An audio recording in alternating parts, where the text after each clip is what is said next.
안녕하세요. 어머님들 또 일주일간도 건강하게 잘 보내셨어요? 세상이 좀 뒤숭숭하죠? 오늘은 세계사 벌써 6번째 시간 중국으로 갈 거예요. 중국 하면 어떤 나라가 가장 먼저 떠오르세요? 오늘은 중국 최초의 통일국가 진나라에 대해서 한번 재미있고 즐겁게 세계 여행을 떠나보겠습니다. 진나라 많이 들어봤죠? 그러니까 어느 역사나 뭐 우리나라의 역사나 뭐 세계사에서나 뭐가 됐든 발명품이 됐든 뭐 세계 최초 하면 역사 기록에 남게 되죠. 그래서 중국 역사에서도 이 중국 최초의 통일국가 진나라는 굉장히 중요한 의미가 있다고 할 수 있죠. 일단 중국 생각하면 아이들한테 한번 질문해 보세요. 별이야, 너는 중국 생각하면 뭐가 제일 먼저 생각나니? 그럼 또 생각을 하겠죠, 아이들도.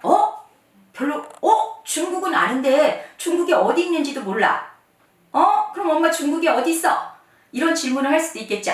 그래서 제가 늘 강조하는 거, 세계사에서는 뭐가 반이다? 지리가 반이다. 그러면 세계 지도를 펼치시고 중국은 우리랑 너무 가까워. 우리 국경선이랑 북한이랑 붙어있어. 이러면 진짜요? 진짜인지 볼까? 하고 지도를 보여주시면 와, 진짜 우리나라 딱 옆에 거대한 대국이라고 하죠. 중국이 있죠. 그래서 일단 먼저 우리나라 수도가 서울이고 현재 중국의 가장 중요한 도시 수도는 베이징이야. 북쪽에 있지? 이런 것부터 시작하시면 좋겠죠. 그러면 우리 아이에게 이 최초의 통일국가 중국의 이 진나라를 뭘로 이렇게 자연스럽게 연결해주면 좋을까? 그런 것도 한번 고민해 보시면 좋을 텐데요. 우리 이 책에서 여기 보면 유치원에서 우유곽으로 긴 성을 쌓았대요. 성을 이렇게 연결해서 쌓았는데 그 선생님께서 이 성 맞지? 만리장성 같구나. 이렇게 선생님이 표현해 줬어요. 그래서 아이가 집에 막 와가지고 엄마한테 엄마 만리장성이 뭐예요? 이렇게 질문을 하게 됩니다. 그러면 이제 우리도 거기에 대해서 설명을 해줘야겠죠? 그래서 일단 중국 하면 세계 모든 나라 사람들이 대부분은 중국 하면 언제 만들어졌는지 이런 건 또 잘 몰라도 만리장성을 떠올린다고 하고 만리장성이요 대부분 이렇게 말한다고 합니다. 만리장성은 정말 세계 7대 불가 사이에 뽑힌 정말 대단한 건축물이죠. 뭐가 그렇게 대단한데요? 일단 길어요. 이 길다는 건 일단 중국이 크다는 것도 의미하겠죠. 그리고 쌓은 횟수가 연도가 어마어마해요.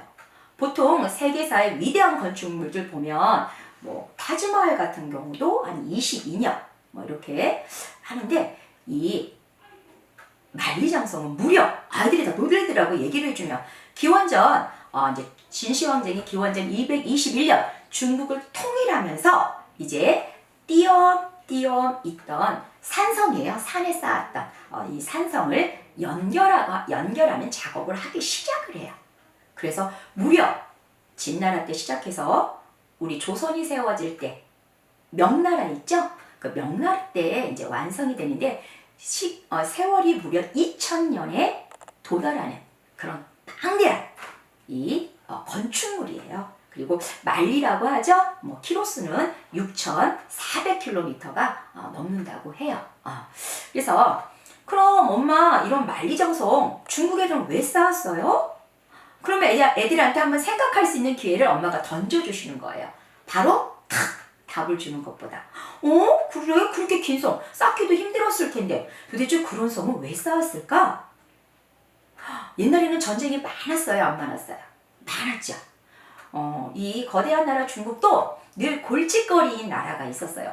중국 밖에 변방에 유목민족들이 살고 있었는데 유목민족들의 특징 있죠, 어머님들. 가축을 기르며 이동하는 생활을 하면서 굉장히 기동성이 빠르고 바람처럼 달려와요. 말을 타고 거의 오기 때문에 그러니까 이동성이 빠르다 보니까 전쟁을 대비할 시간이 많지가 않아요. 그러다 보니까 이 중국에서도 이 시황제께서 이제 중국 북방민족 오랑캐들을 막기 위해서 높은 산에다가 높은 성을 쌓아서 이제 연결하게 된 거예요. 아, 중국도 북쪽에서 쳐들어오는 적, 즉 그들이 말한 오랑캐라고 하는 적들을 막기 위해 싸운 거구나. 이렇게 알려주면 굉장히 답이 쉽게 풀리겠죠. 중국은 거기도 우리도 시대사를 보면 고조선부터 조선까지 많은 나라가 이렇게 내려오잖아요. 이제 은나라가 있었고 이제 주나라 때는 중세 유럽처럼 봉건제라는 걸 실시하게 돼요. 그리고 이제 중국은 나라가 하나가 멸망하면 땅이 방대하고 크다 보니까 많은 나라로 이제 나뉘게 되죠. 우리가 이제 수업을 옛날에 공부했을 때 춘추 전국시대 생각이 자세히는 모르지만 나시죠?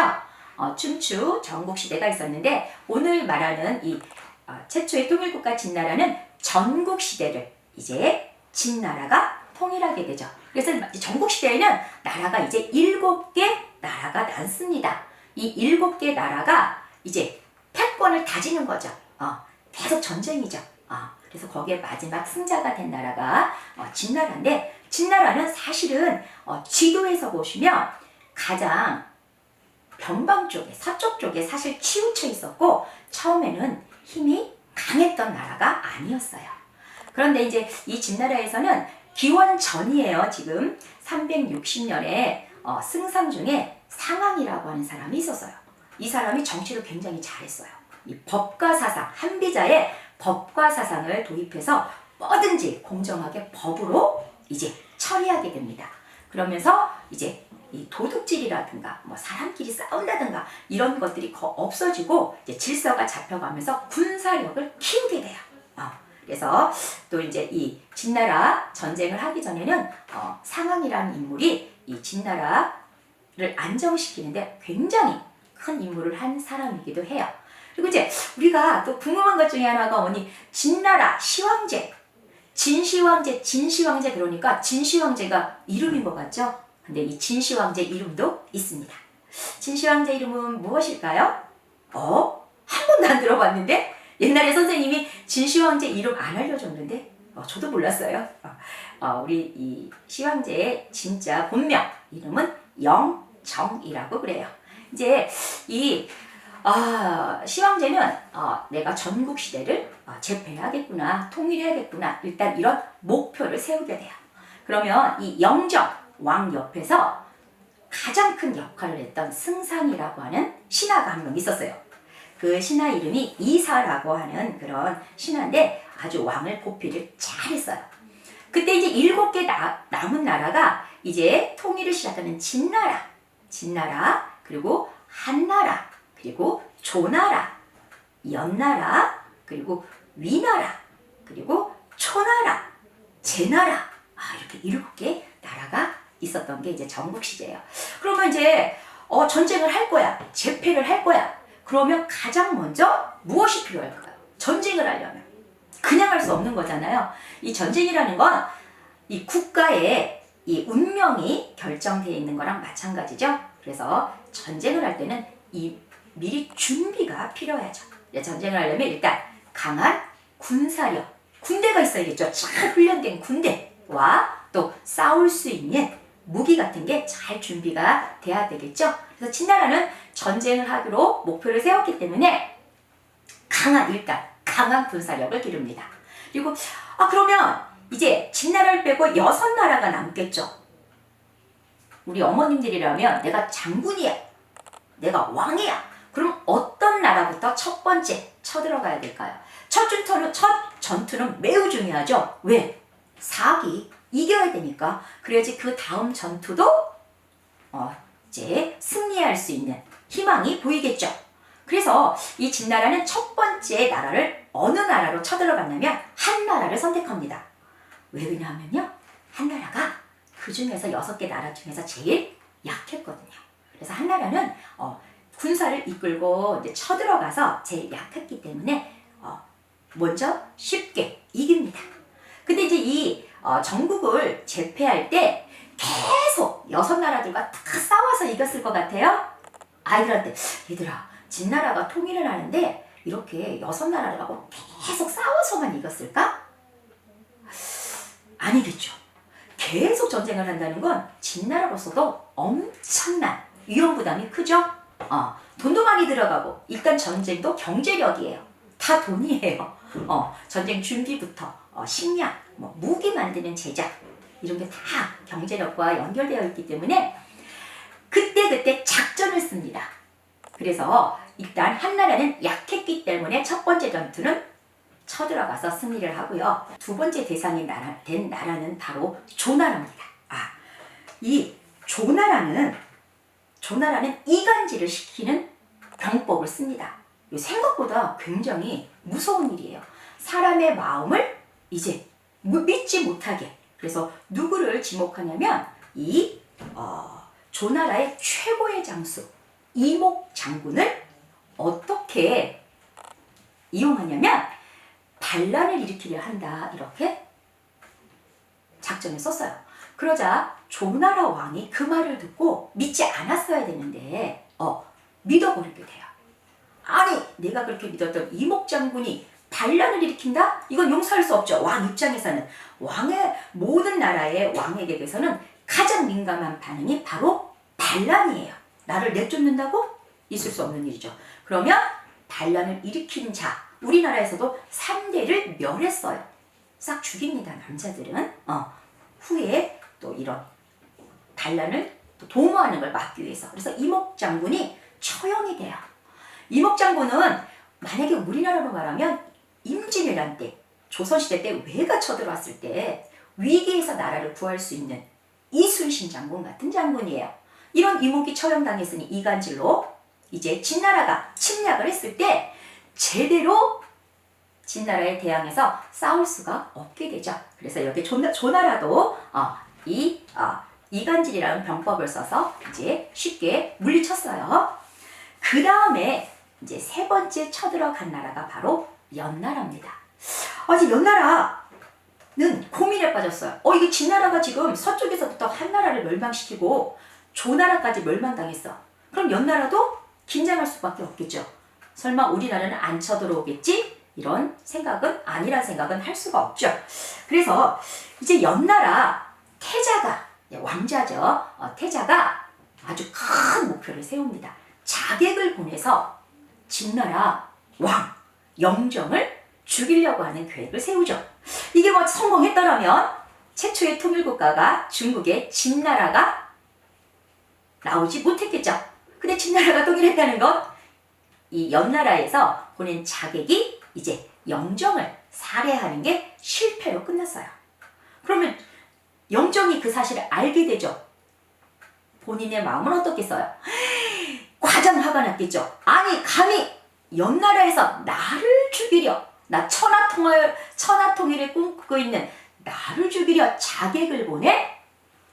이제 연나라에는 가장 큰 응징이 있겠죠. 그래서 이 진나라에서는 연나라를 바로 공격하게 됩니다. 그래서 불같이 이제 영정이 진나라 왕이 화를 내면서 이제 출전 명령을 내리죠. 결국 이 연나라도 진나라에게 결국 졌어요. 항복을 하게 됩니다. 그럼 이제 한나라, 조나라, 연나라 다 굴복시켰어요. 이제 그 다음에 나라가 이제 위나라인데요. 근데 이 또 위나라는 수로를 파서 물 있죠. 물을 파서 물을 힘을 이용해서 위나라를 또 정복합니다.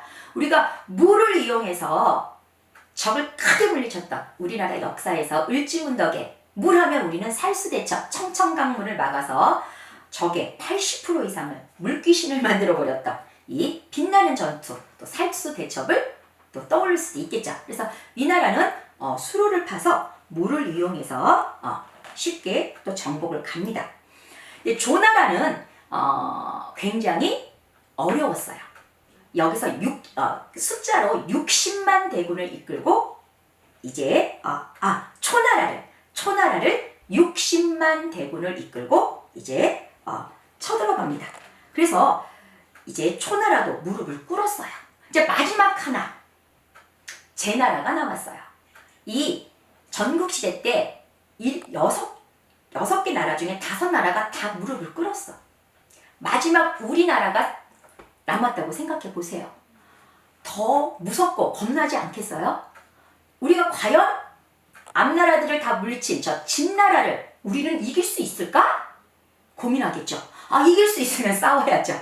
근데 이길 수 없다고 생각한 이 제나라는 마지막에 이제 스스로 그냥 안 싸웁니다. 항복. 그래서 마지막 전쟁은 이제 그래도 좀 쉽게 이렇게 끝이 났죠.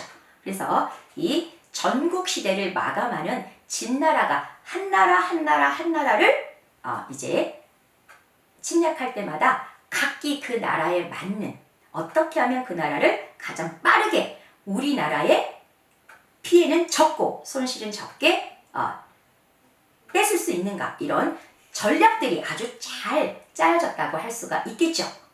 전략에서는 아주 성공한 전쟁이라고 할 수 있겠습니다. 그래서 이제 이렇게 기원전 221년이 중국 최초의 통일국가 진나라가 세워지는 해입니다. 그럼 이제 그 큰, 무려 우리나라보다 중국이 거의 44배가 큰데 그 큰 나라를 통일을 했어. 그러면 이 영정에게는 어떤 과제가 남나요? 물론 통일한다는 거 굉장히 목숨을 걸고 했기 때문에 너무너무 어렵고 힘든 과정을 거쳐왔고 마침내 목표를 이뤘어. 통일을 했어. 그럼 나는 이제 어떻게 해야 될까요? 내가 황제라면 그래서 이제 이제 이 영정은 중국 역사상 첫 번째로 황제라고 하는 칭호를 쓰게 됩니다. 자기가 본인을 생각해도 난 너무 위대한 일을 했어. 그 전에 중국들은 이제 나라를 이끌어가는 이 지도자를 왕이라고 불렀거든요. 그런데 나는 왕보다 더 높아. 나는 왕이라고 하는 칭호로는 나는 만족할 수가 없어. 난 더 위대해. 그래서 왕보다 높은 칭호, 이제 황제라는 것을 처음 쓰게 돼요. 그래서 우리가 역사에 그를 진나라의 첫 번째 황제, 그래서 진시황제라고 부르게 된 겁니다. 이제 진시황제는 고민을 해요. 나를 어떻게 다스리지? 그리고 내 권력을 유지해야겠죠. 내가 힘들게 나라를 통일해서 세웠는데 바로 무너지면 아니야만 못하죠. 그 전에 주나라는 봉건제를 실시했어요. 왕이 나라의 주인이긴 한데 땅이 넓다 보니까 각 지방의 영주, 내가 가장 믿을 수 있는 내 아들들, 내 친척들, 내가 믿는 신복들, 이런 사람들에게 땅을 나눠줘서 지키게 했는데 처음에는 그게 잘 지켜졌어요. 근데 시간이 지나면서 왕권이 약해지고 영주들이 각자 힘을 키우면서 마지막에는 이제 주나라가 멸망하게 돼요. 이걸 보면서 이제 시황제는 생각했어. 절대 영주, 봉건제를 해서는 안 되겠구나.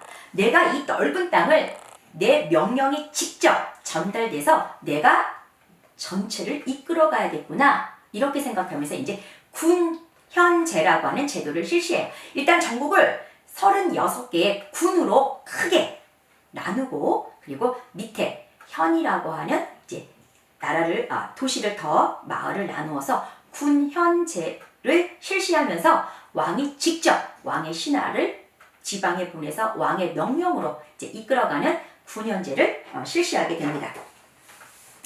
그리고 이제 이 시황제는 내가 넓힌 이 드넓은 땅을 이렇게 내가 직접 신하들을 거리고 마차를 타면서 이렇게 막 이제 전국을 이렇게 순회하게 돼요. 돌아봐요. 그런데 이제 그 당시에는 마차죠. 왕이 이동할 때 이제 마차를 타고 가는데 불편한 게 너무 많은 거예요.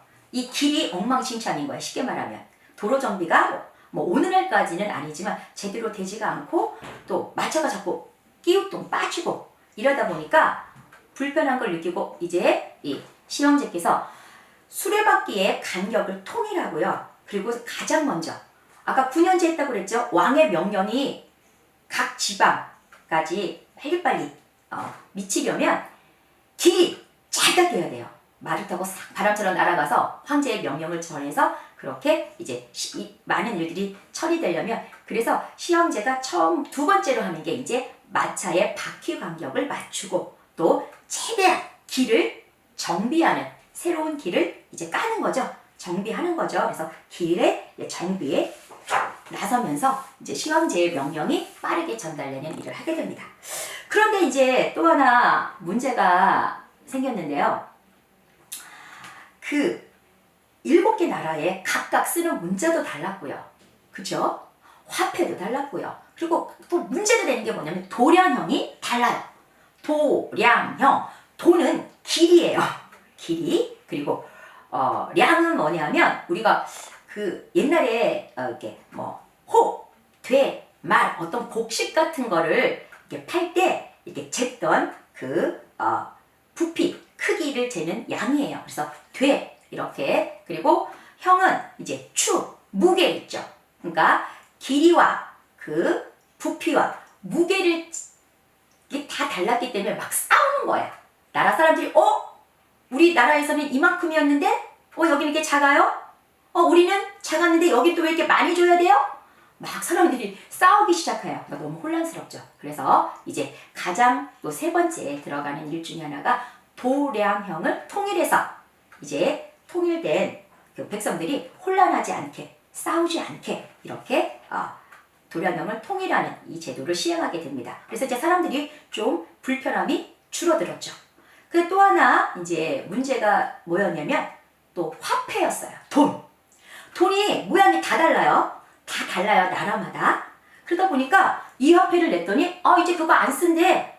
그러면 나는 돈이 있어도 사고 싶은 물건을 못 사니까 얼마나 불편하겠어요. 돈이 있는데. 그래서 이제 이 진나라에서는 반량전이라고 하는 화폐로 이제 통일하게 돼요. 그러니까 쉽게 말하면 엽전 생각하시면 돼요. 이게 동그랗고 가운데 네모로 뚫고 반량이라고 한자로 써놨어요. 그래서 이제 화폐도 통일됐으니까 물건을 사거나 팔기가 아주 쉬워졌겠죠.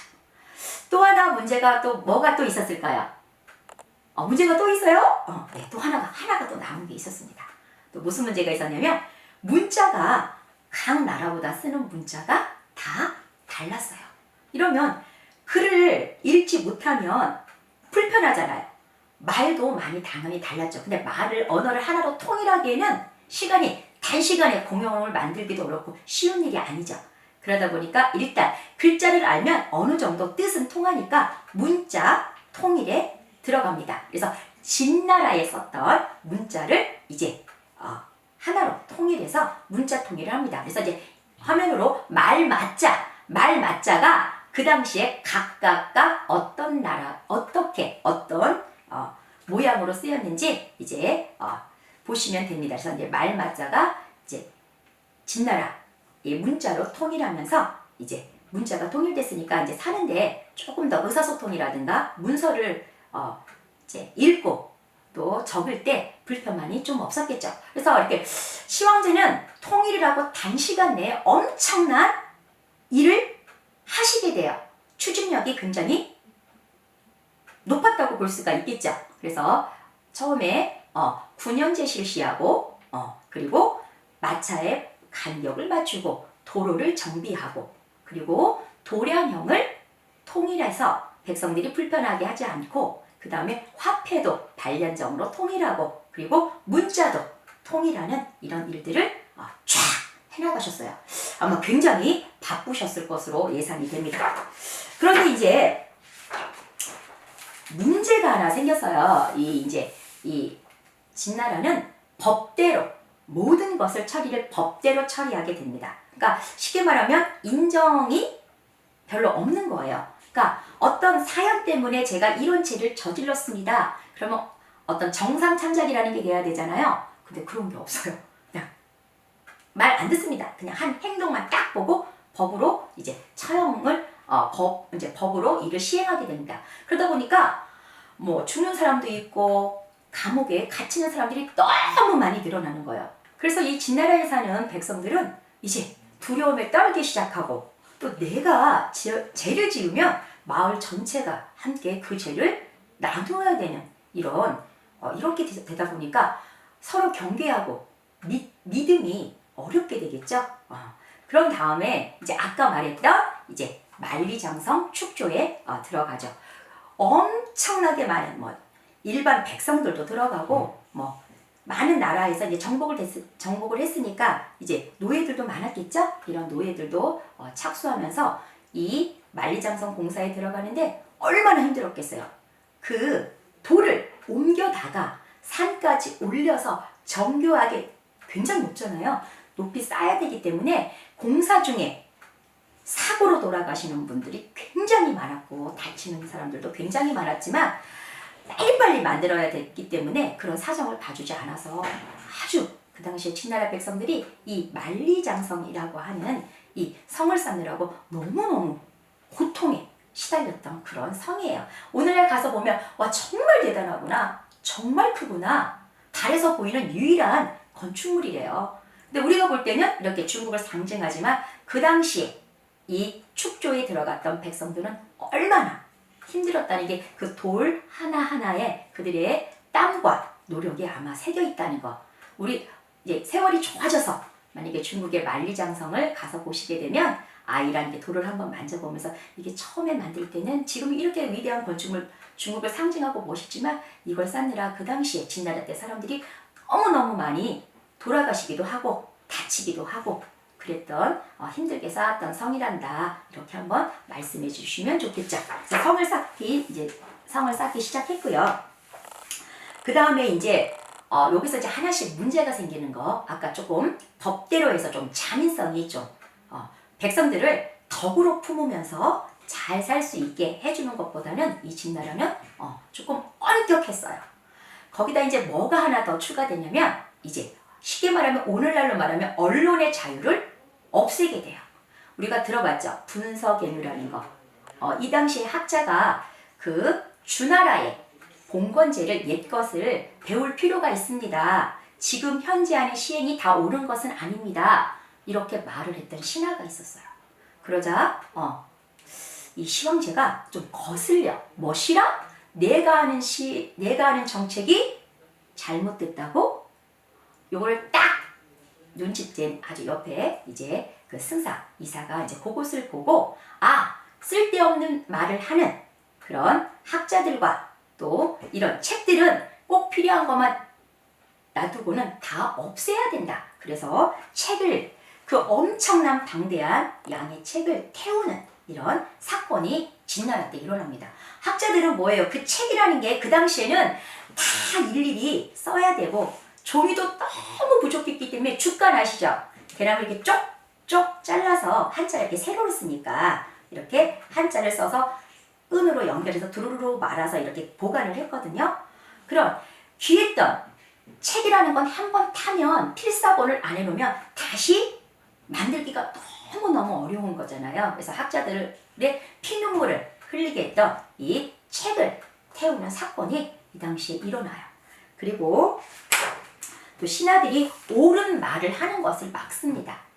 이 정치라는 게 다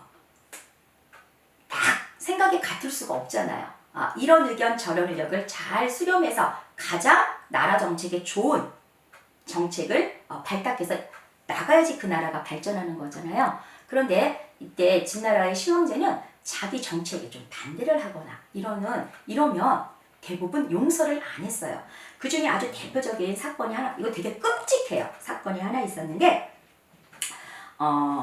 도사 중에 후생과 이 노생이라고 하는 이 사람이 시황제에게 비판하는 글을 남기고 도망갔어. 정정당당하게 이거는 건 이렇게 잘못됐습니다 하고 딱 올렸다면 그 두 사람은 어떻게 됐겠어요? 와, 이렇게 좋은 의견을 내줬으니 니는 정말 훌륭한 신하다. 이렇게 하지 못했던 시기이기 때문에 이 도사 중에 후생과 노생이라고 하는 신하는 황제 이런 것은 잘못됐습니다 하고 글을 남기고 그들은 도망을 갔네. 근데 이 화를 불같이 냈던 이 시황제가 누구를 죽이게 되느냐면요, 많은 학자들을 죽이게 됩니다. 그래서 그 당시에 이 도사와 이야기를 했거나 접했거나 또는 접하지 않았던 이 많은 학자 신하들도 그냥 약 400명 정도를 하나로 그냥 쉽게 말하면 딱 싸잡아 들인 거죠. 그래서 이 400명의 학자를 어떻게 죽이냐면요, 생매장을 합니다. 구덩이를 크게 파요. 그리고 땅에다가 구덩이 속에 던지는 거죠. 그리고 흙으로 확 묻어버렸습니다. 이게 바로 생매장이에요. 그걸 잘 생각해 보세요. 이렇게 언론의 자유가 없어지고 그리고 학자들의 생각을 막으니 진나라가 계속해서 잘 발전해 갈 수는 없었겠죠. 이거는 우리가 지금 현재를 사는 저희에게도 역사적으로는 아주 큰 교훈이 되는 이야기입니다. 다른 사람의 이야기를 잘 들어주는 그 경청이라고 하죠. 그런 능력은 우리가 살아가면서 굉장히 필요해요. 다른 사람의 생각을 잘 들어야지 또 내 생각을 말할 수 있고 두 생각의 좋은 합의점을 찾아서 어떤 일을 정책을 이루어 나가야지만 나라가 발전할 수가 있는 거거든요. 그래서 400명이나 되는 귀한 학자들이 이제 생매장을 당하게 돼요. 이런 사건이 일어나면 이제 어떻게 되겠어요?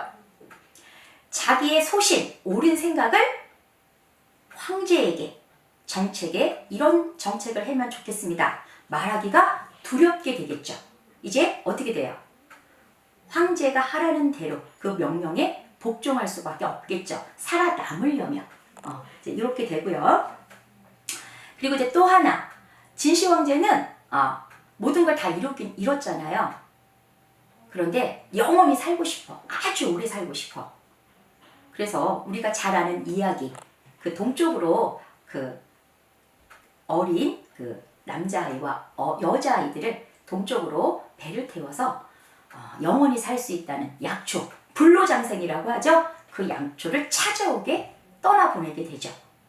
그런데 이 불로초를 찾으러 떠났던 그 사람들이 돌아왔을까요? 물론 찾았으면 돌아왔겠죠. 진짜 있었다면, 찾아갖고 왔다면 엄청나게 큰 상을 받았겠죠. 근데 이 불로장생, 불로초라고 하는 이 약초를 찾으러 갔던 사람들은 다시는 돌아오지 못했어요. 왜? 없으니까. 찾지 못하고 돌아오면 살아남지 못하니까. 그래서 이제 이렇게 영원한 이 삶을 꿈꾸었던 이 진시 황제는 사실은 오래 살지를 못해요. 진시 황제가 이제 어떻게 죽음을 맞이하시게 되냐면 전국을 순회를 하세요. 진시 황제는 그렇게 이제 아방궁 궁궐 안에서 뭐 정책만 하고 이렇게 나라를 이끌어갔던 게 아니라 전국을 많은 순회를 하시게 되는데요. 이때도 이제 기원전 210년 시황제가 그 순회 여행길에서 그만 병을 얻어서 이제 죽음을 맞게 돼요. 그때 이 시황제 옆에는 환관이 어떤 사람인지 알죠? 이 중국이라든가 역사 드라마 보면 항상 왕의 옆에서 왕이 시중을 들고 또 왕의 명령을 전달해주고 하는 비서 같은 분이 있죠. 이런 이제 환관 중에 조고와 그리고 가장 높은 벼슬 승상이라고 하는 이사가 이제 옆에 같이 수행에 같이 가시게 됐는데 이제 유언을 남기죠. 진시 황제가 내가 지금 죽게 생겼어. 그러면 다음 왕위를 이을 사람을 지목해 놓지 않으면 이거 완전 혼란이 오게 되죠. 그래서 이 조고와 이사에게 자기 첫째 아들에게 이제 부소에게 다음 왕위를 물려준다는 교지를 내리게 돼요. 그런데 이때 이제 부소는 어디에 가 있었냐면 북방에 흉노적을 막기 위해서 이 도읍에서 아주 먼 곳으로 나가 있었거든요.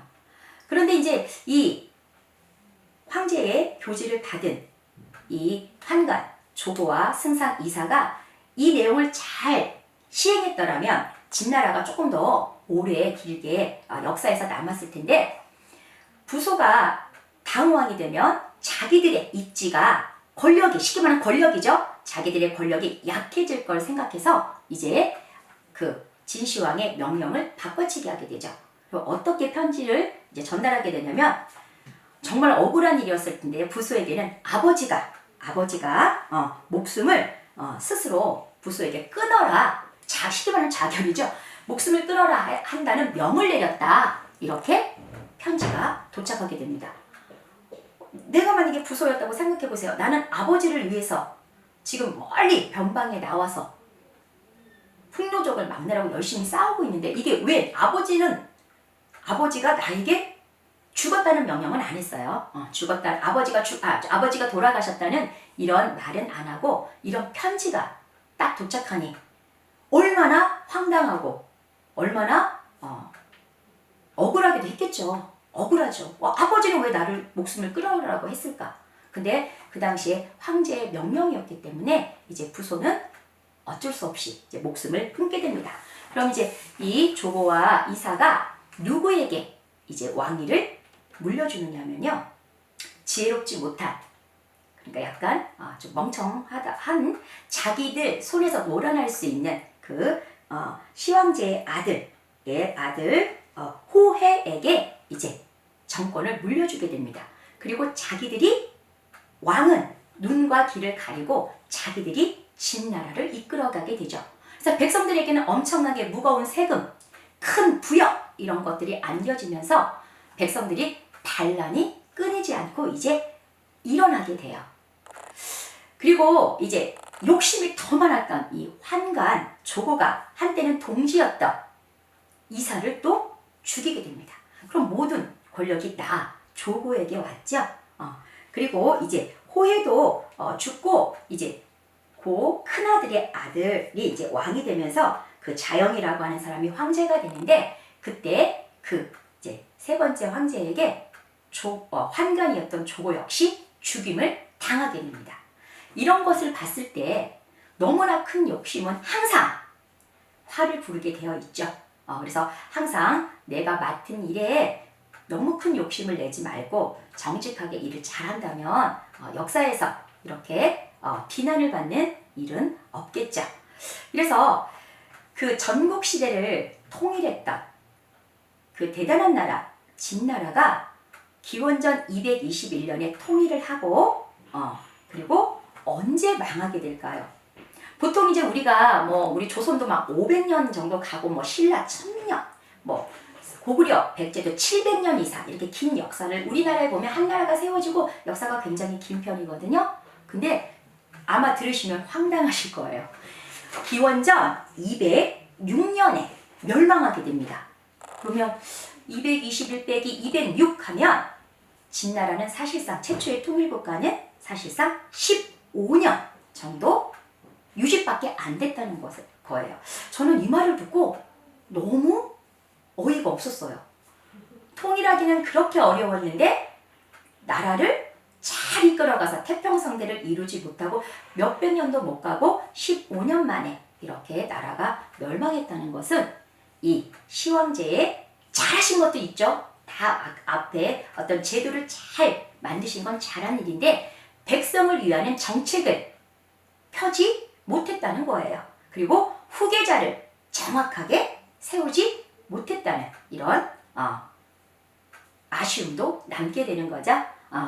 그리고 이제 여기서 하나 빼먹은 것 중에 아까